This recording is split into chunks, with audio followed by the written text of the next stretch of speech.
એને લાગી જ હોય.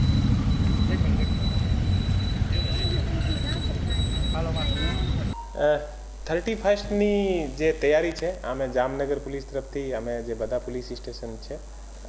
આની અને બધા જે સીપીઆઈ છે ડીવાયએસપી શ્રી છે બધા સાથે અત્યારે મિટિંગ કરી છે. એલસીબી અને એસઓજી પણ એક્ટિવ છે અને છેલ્લા જે 10 દિવસ છે અમે એલસીબી દ્વારા એસઓજી દ્વારા અને જે લોકલ પોલીસ દ્વારા ઘણી સારી કામગીરી કરેલ છે અને કાલાવાડમાં પણ એક જે શરાબનો મોટો જથ્થો અને એલસીબી દ્વારા પણ એક પકડાયેલ છે. અને આની પછી જે 31 કોઈ પણ જાતનું જે રોડ ઉપર લોકો હુડદંગ કરે અને બીજા બધા માટે પણ અમે એક સ્કીમ બનાવી છે અને જે આખા જામનગરના જે દરેક પોલીસ સ્ટેશન છે આની જુદી જુદી અમે લોકો ટીમ બનાવી છે અને એ ટીમ 31ના આખી રાત જે છે શહેરમાં પેટ્રોલિંગ કરશે અને કોઈ પણ જાતના કોઈ પણ પ્રોહિબિશનને લગત કામગીરી બીજા વાહન લઈને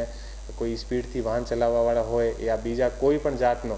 જે ટ્રાફિકને રૂલ્સને ભંગ કરવાની કોઈ પણ જાતની ટ્રાય કરશે આ ઉપર કડકથી કડક કાર્યવાહી થશે. અને હું બધાથી અપીલ કરું છું કે આપણા 31 મનાવીએ પણ બહુ શાલીનતાને સાથે ઘરે બેસીને મનાવીએ અને કોઈ પણ જાતની કોઈ પણ શહેરમાં જે ટ્રાફિકને લગત યા બીજી કોઈ પણ જો ગેરકાયદેસર કોઈ પણ વસ્તુ હશે તો આ ઉપર કડકથી કડક કાર્યવાહી પોલીસ કરશે.